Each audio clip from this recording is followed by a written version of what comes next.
Libro cuarto. La historia de Kurt von Saubermann.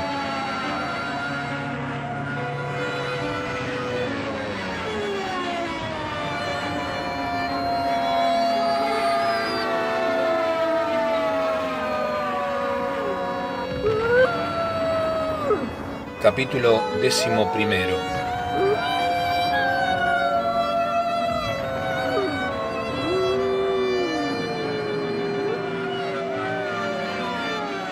La ceremonia de fin de clases se realizaba conjuntamente con otras escuelas en un gran festival con desfiles multitudinarios de la juventud hitleriana que culminaban en el estadio de Berlín.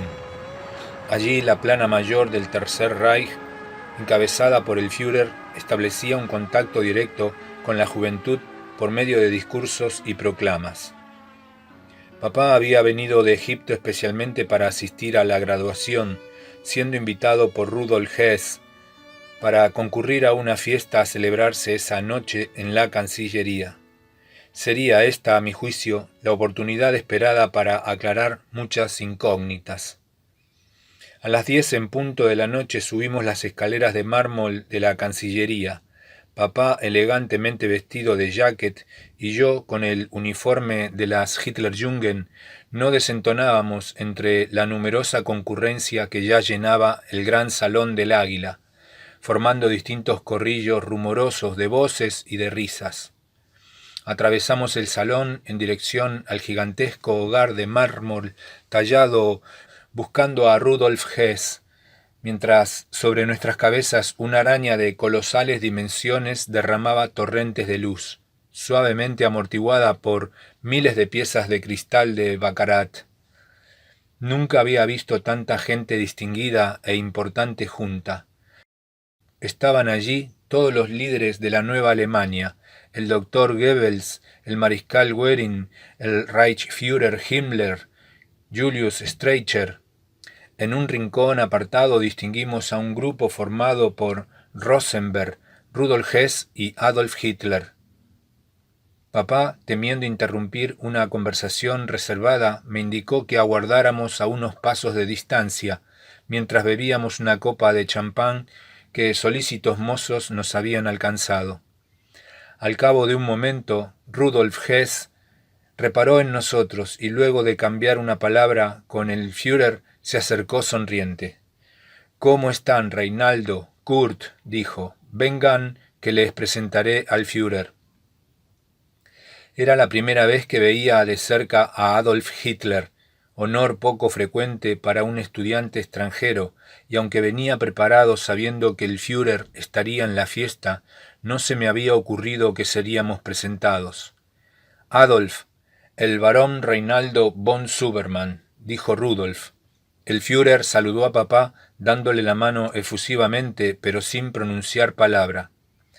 «Mein Patekind, Kurt von Saubermann», continuó Rudolf, flamante egresado del Nápola, piloto y soldado polígloto, futuro Ostenführer de la Waffen-SS.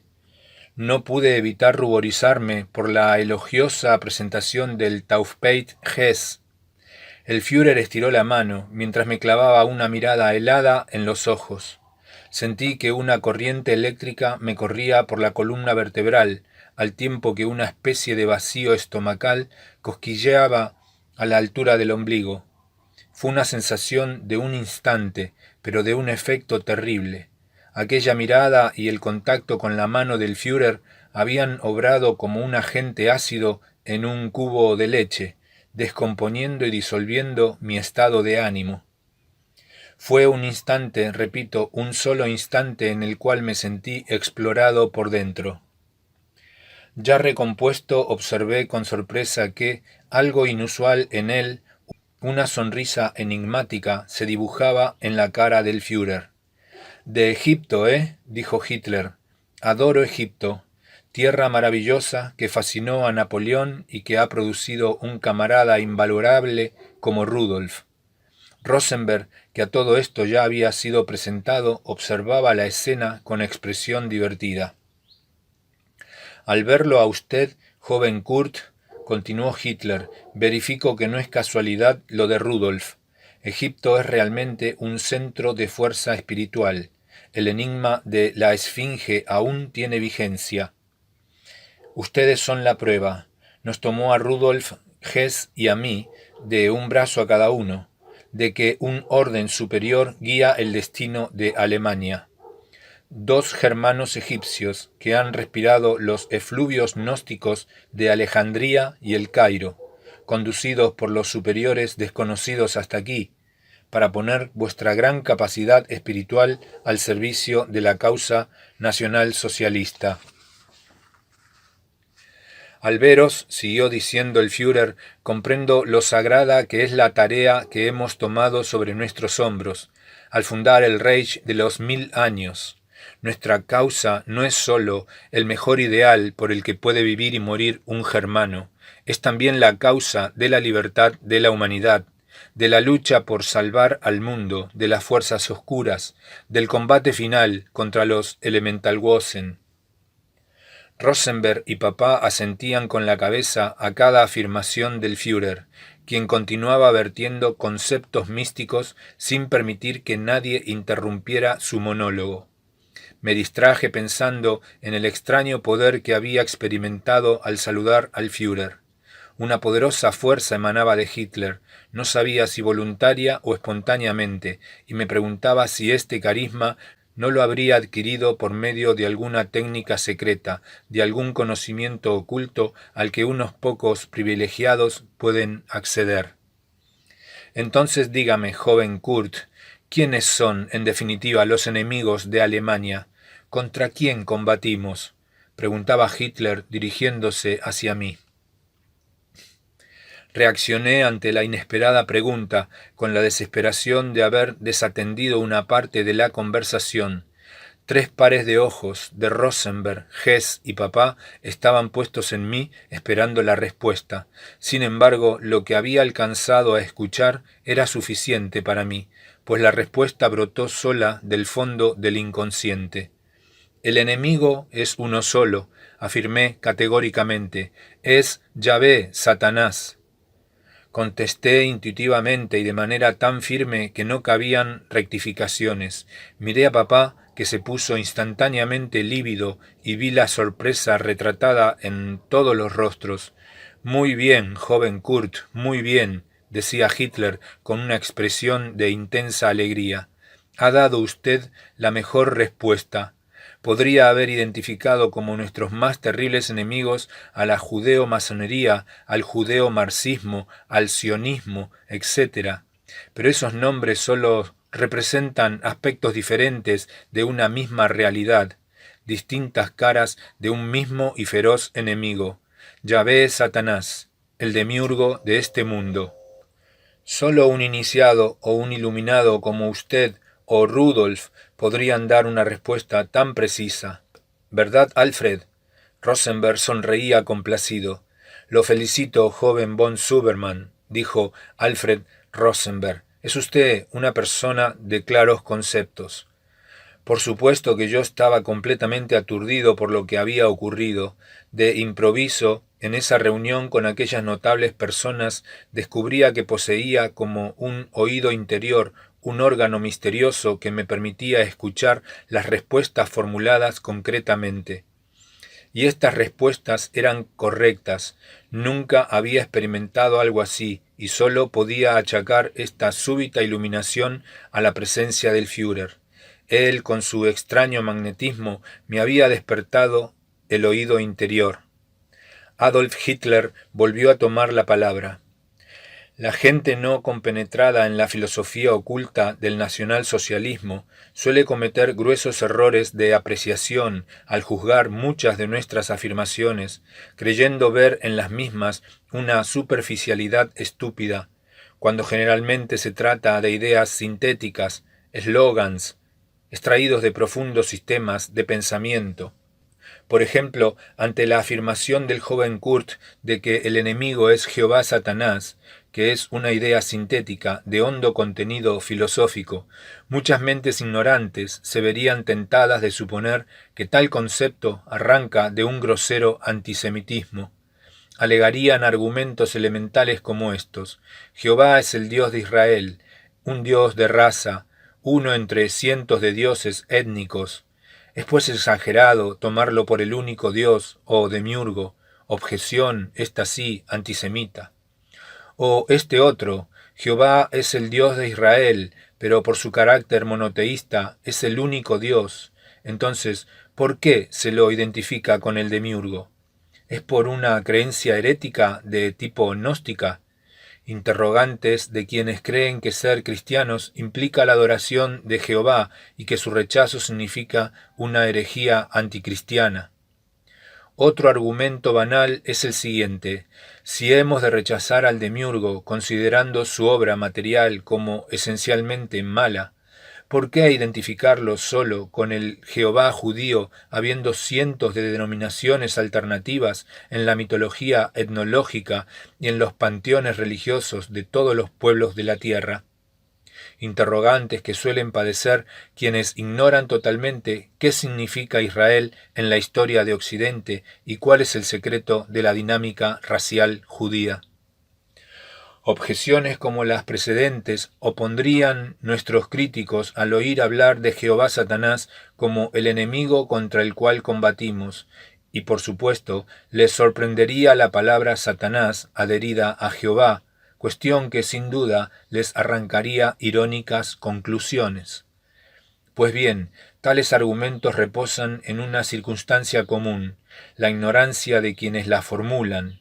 Por supuesto que nosotros sabemos que el demiurgo recibió otros nombres a lo largo de la historia, pero si elegimos entre ellos el de Jehová es porque se trata del último nombre con el cual él se ha autodenominado, y con dicho nombre lo designa aún su pueblo elegido, Israel, el cual no es otra cosa que un desdoblamiento psíquico del mismo Jehová Satanás. Estas palabras del Führer me sorprendieron vivamente por sus implicaciones metafísicas.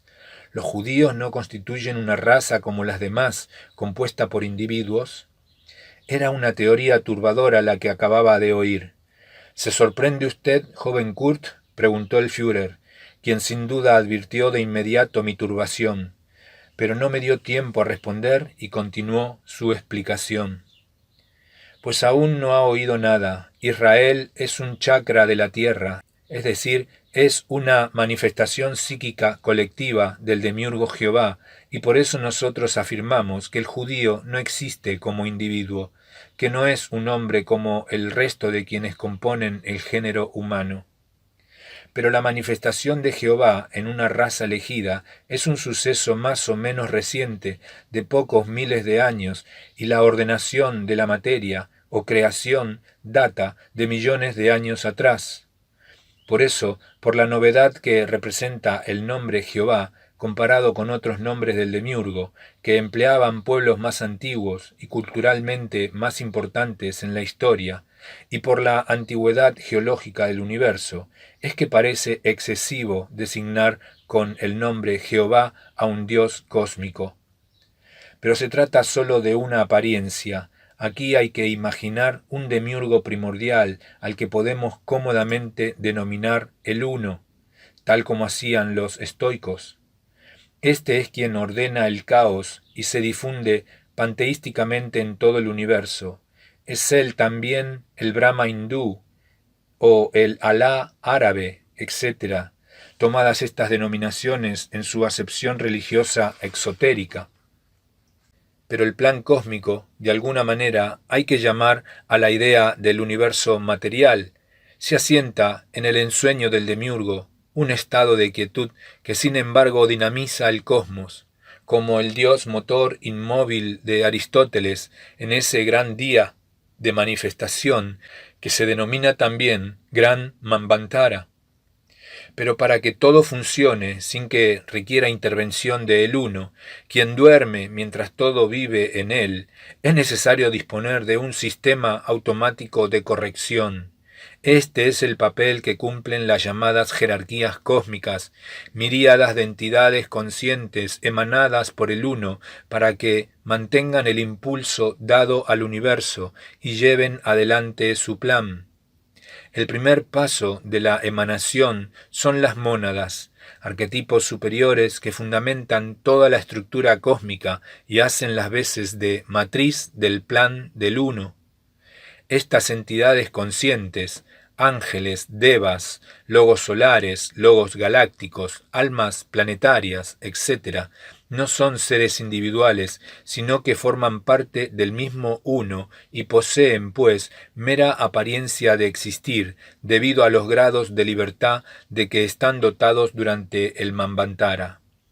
Para que algo exista individualmente, por ejemplo un ente, es necesario suponer o subponer el acto de existir a su ser real, lo que supone también la subsistencia del ente, que impide la comunicación de su esencia sustancial con otros entes o su participación metafísica con otros seres, es decir, le pone término formal al ente o le concede su forma natural.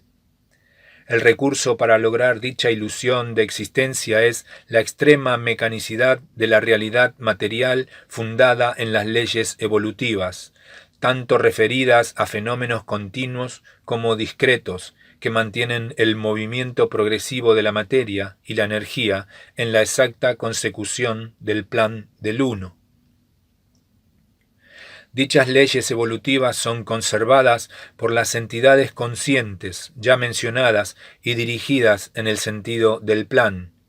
Así podemos distinguir, por ejemplo, logos solares, es decir, entidades conscientes capaces de crear un sistema solar siguiendo el plan del uno, pero que en realidad son desdoblamientos temporales del uno.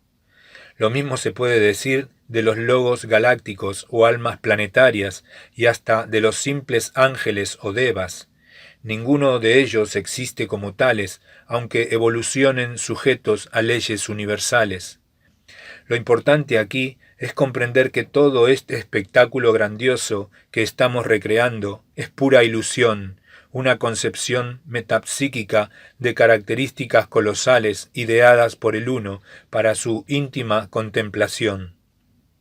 Porque la verdad es que todo lo existente desaparece finalmente cuando sobreviene el gran pralaya, la noche de Brahma en la que todo se confunde nuevamente en él, luego de una monstruosa fagocitación. Pero dijimos que el universo se rige por leyes evolutivas, dichas leyes que determinan el universo material de acuerdo a una verdadera arquitectura celeste. Como bien dicen los satánicos masones, ocasionan la existencia de los distintos planos del espacio o cielos en que está constituida la realidad. Así como hay varios cielos, 5, 7, 9, hay reinos de la naturaleza, 3, 5, 7, o planetas, 5, 7, 9, 12, o razas raíces, 3, 5, 7, etc. Estos aspectos engañosos forman parte del plan del uno, y los demonios encargados de llevar adelante dicho plan conforman un orden jerárquico preciso, basado en la famosa ley de evolución, que rige los cielos, todos los cielos, desde los atómicos, químicos o biológicos hasta los cósmicos, en los que evoluciona cada mónada siguiendo los arquetipos de cada cielo.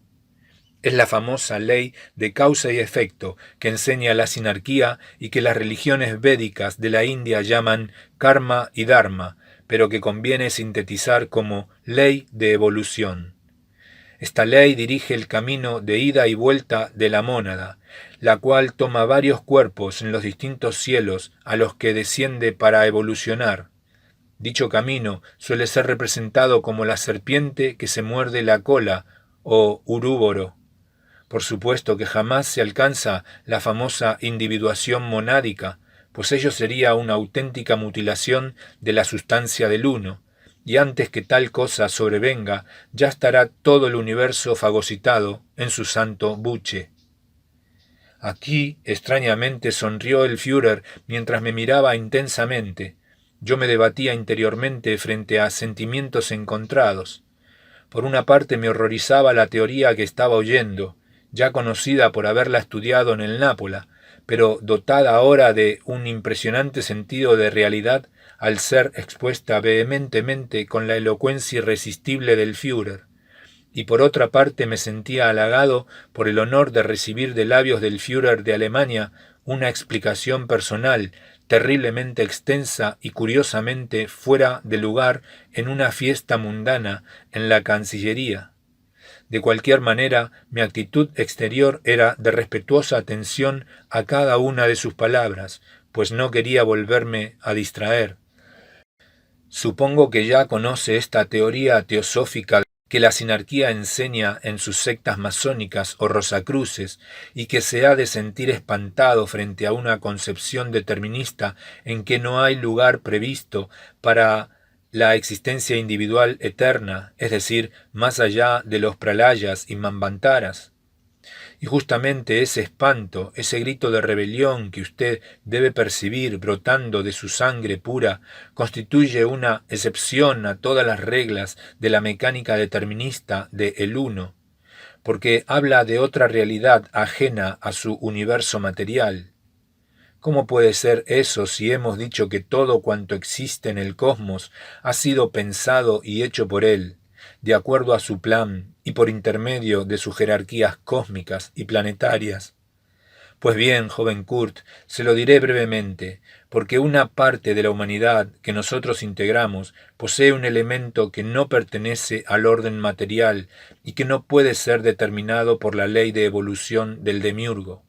Ese elemento que se llama espíritu o bril se halla presente en algunos hombres como posibilidad de eternidad. Sabemos de él por el recuerdo de sangre, pero en tanto no seamos capaces de liberarnos de los lazos que nos atan a la ilusoria realidad del demiurgo y remontemos el sendero de regreso al origen, no existiremos realmente como individuos eternos. Me preguntará usted cómo es que, en un orden cerrado como el que he descrito, pueden coexistir elementos espirituales ajenos a él, y por qué, si no pueden ser determinados por las leyes de la materia y la energía, permanecen sujetos al universo de El Uno. Es este un gran misterio, pero puede usted considerar como hipótesis que, por una razón que ignoramos, pero que podemos suponer sea una orden de un ser infinitamente superior al demiurgo, o una negligencia incomprensible, o un engaño colosal, alguna vez han ingresado al universo material una miríada de seres pertenecientes a una raza espiritual que llamamos hiperbórea. Supongamos que tales seres hubieran penetrado al sistema solar por una puerta abierta en otro planeta, por ejemplo Venus, y que aquí, merced a un ardid, una parte de sus guías hiperbóreos los hubiesen encadenado a la ley de evolución. Este encadenamiento, ya lo hemos dicho, no puede ser real, pero, sin embargo, los guías traidores logran confundir a los espíritus eternos, anclándolos a la materia. ¿Para qué hacen esto? Otro misterio. Pero lo cierto, lo efectivo es que, a partir de la llegada de tales guías al sistema solar, se operará una mutación colectiva en toda la galaxia que modifica el plan de El Uno. Esta modificación está edificada en la traición de los guías y en la caída de los seres inmortales. Para que usted lo vea claro, joven Kurt, le diré que aquí, en la Tierra, existía un ser humano primitivo que evolucionaba siguiendo las leyes de las cadenas planetarias y los reinos de la naturaleza. Esta evolución era lentísima y perseguía la adaptación final a un arquetipo racial absolutamente animal, dotado de una mente racional, estructurada lógicamente por las funciones cerebrales y poseedor de un alma conformada por energía de los otros planos materiales más sutiles.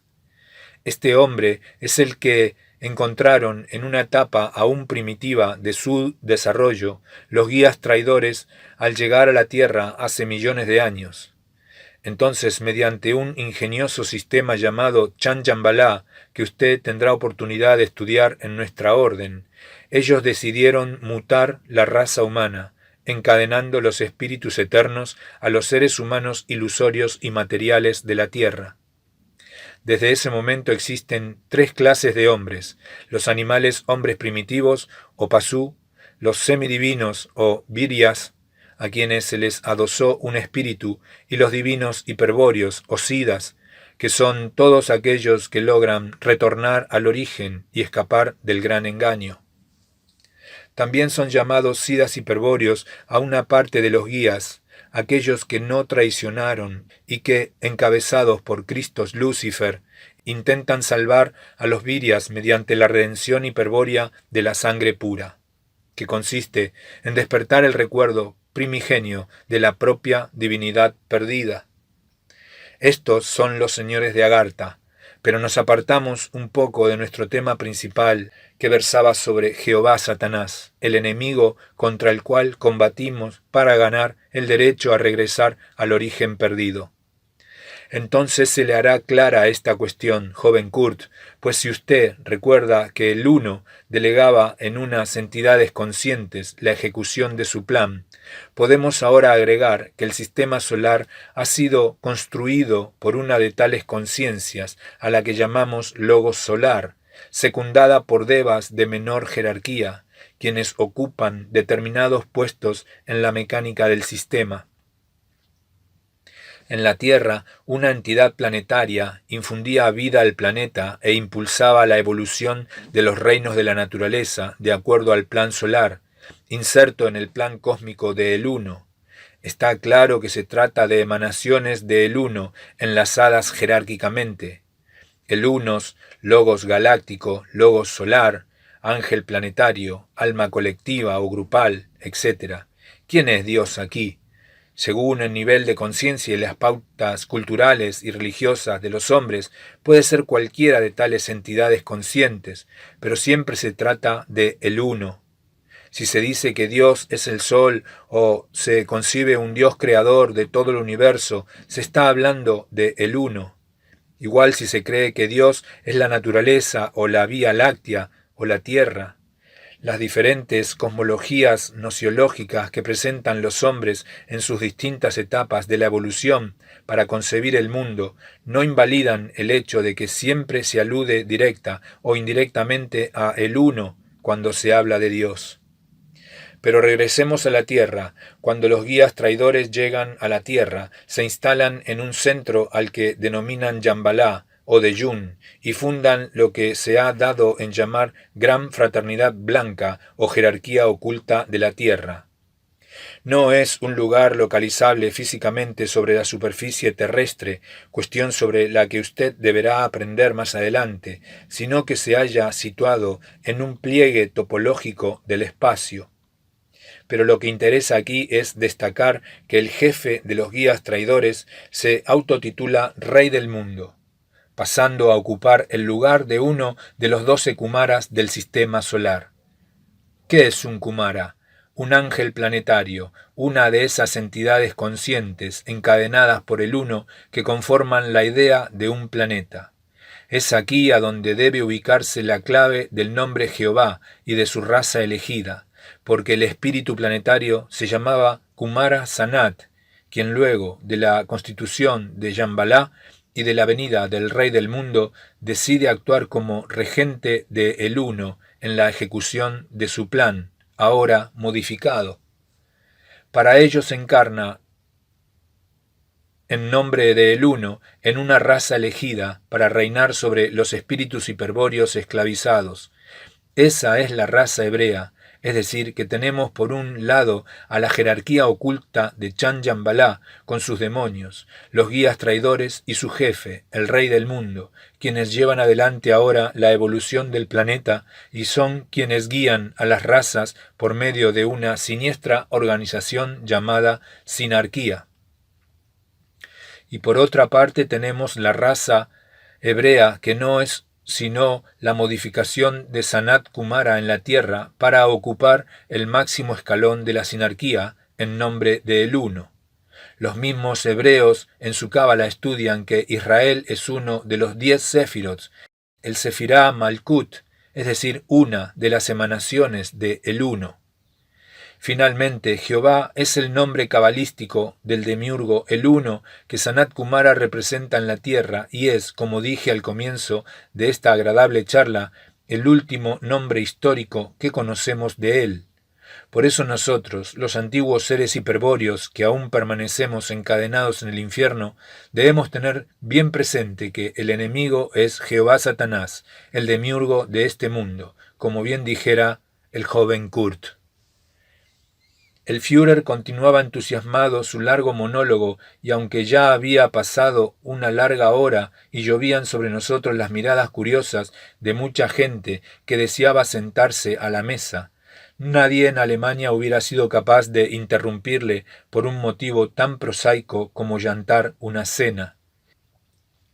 Yo, por mi parte, solo deseaba seguir oyendo sus increíbles revelaciones, y por eso cuando me preguntó si le había comprendido, no vacilé en hacerle presente mis dudas. Hay algo que ahora me preocupa, dije inmediatamente. Todo cuanto usted ha dicho, mi Führer, sobre el demiurgo, el uno, lo comprendo perfectamente, y lo acepto, pero no puedo dejar de preguntarme, ¿quién es entonces Dios, el verdadero Dios, o...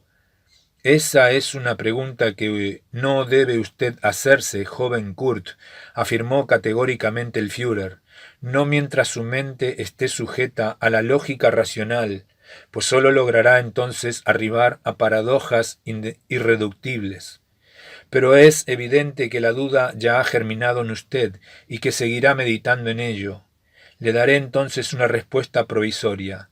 Dios es incognoscible para todo aquel que no ha conquistado el Bril. Tenga siempre presente esta verdad, joven Kurt. Desde la miserable condición de esclavo de Jehová Satanás no es posible conocer a Dios, pues Él es absolutamente trascendente. Es necesario recorrer un largo camino de purificación sanguínea para saber algo sobre Dios, sobre el verdadero Dios, como usted bien dice. La mayoría de las grandes religiones, al hablar de Dios, se refieren al demiurgo el uno. Esto ocurre porque las razas que pueblan actualmente el mundo han sido trabajadas por los demonios de Shambhalá, implantándoles ideas sinárquicas en la memoria genética de sus miembros, para poder dirigirlas hacia el gran arquetipo colectivo que se llama Manu. Así, percibiendo la realidad tras el velo de engaño, se llega a esas concepciones de Dios panteísta, monista o trinitario, que sólo son apariencias de el uno, el demiurgo ordenador de la materia. Fíjese lo que ocurre con el concepto de Dios que poseen los distintos pueblos integrantes de la antigua familia de lenguas indogermanas. Casi todos los nombres derivan de las mismas palabras y es seguro que éstas designan en un pasado remoto a un Dios creador de todo lo existente, es decir, al demiurgo, el uno. En sánscrito tenemos las palabras Dyans Pitar, que en los Vedas se utilizan para nombrar al Padre que está en los cielos. Dyans es la raíz que en griego produce Zeus y Theo, con sentido similar al sánscrito y que pasa a ser en latín Júpiter, Deus Pater o Jovis. Los antiguos germanos se referían igualmente a Sin, Tyr o Tiwas como el dios creador de lo existente, palabras que también provienen del sánscrito Dyans Pitar. Igual etimología poseen palabras que designan a Dios en las familias de lenguas turanias y semitas. En esta última familia de importante relación con el hebreo encontramos El como una antigua denominación del demiurgo en su representante planetario El Fuerte. En Babilonia, Fenicia y Palestina se adoró a El, Il, Enlil, nombres que los árabes transformaron en Il, A o Alá, etc. No debe extrañarle, joven Kurt, esta unidad etimológica, pues lo alarmante es la unidad de concepto que se descubre tras las palabras mencionadas, ya que en todas las religiones y filosofías siempre se llega a 2 o 3 ideas de Dios aparentemente irreductibles, pero que en realidad se refieren a distintos aspectos del demiurgo, tal la preferencia por un Dios panteísta e inmanente, el uno, o trascendente, pero creador de la tierra y de los cielos, Jehová, Satanás, Júpiter, Zeus, Brahma, etc. El Führer me miraba ahora con los ojos brillantes y yo adiviné que sus próximas palabras tendrían un contenido realmente importante. Hubo una guerra, joven Kurt, una guerra espantosa de la cual el Majábharata guarda quizás un recuerdo distorsionado. Dicha guerra involucró varios cielos en su teatro de operaciones y produjo como su expresión más externa lo que se ha dado en llamar el hundimiento de la Atlántida. Pero nadie conoce a fondo a qué se hace referencia cuando se habla de la Atlántida, ya que no se trata solo de un continente hundido. Dicha guerra lleva ya más de 1.000.000 de años en este plano físico, durante los cuales han sido varias las Atlántidas físicas, continentales, que se han hundido, y ahora en nuestro siglo XX podemos decir que nuevamente se apresta a hundirse la Atlántida. Pero dejemos este misterio por ahora, pues tendrá que volver sobre el mismo durante sus estudios. Para concluir esta conversación le diré una última cosa, joven Kurt. Sepa usted que en esa guerra esencial en la que se combate por la liberación de los espíritus cautivos, por la mutación colectiva de la raza, contra la sinarquía y contra Jehová Satanás, el Tercer Reich ha comprometido todo su potencial espiritual, biológico y material. Con estas terribles palabras el Führer pareció dar por terminada su explicación. Miré a mi alrededor y comprobé que papá, Rosenberg y Rudolf Hess aún continuaban a mi lado. Un elegante mozo indicó al Führer que cuando lo dispusieran podrían pasar al patio interior para tomar una cena fría. Eran las 11 de la noche. El Führer y Rosenberg se despidieron de nosotros y fueron a reunirse con Goering y el doctor Goebbels en la cabecera de la mesa. Rudolf Hess invitó a papá y a mí a ubicarnos para cenar, pero yo no había quedado bien luego de la conversación con el Führer y a riesgo de ser ofensivo decidí hablar francamente con ambos.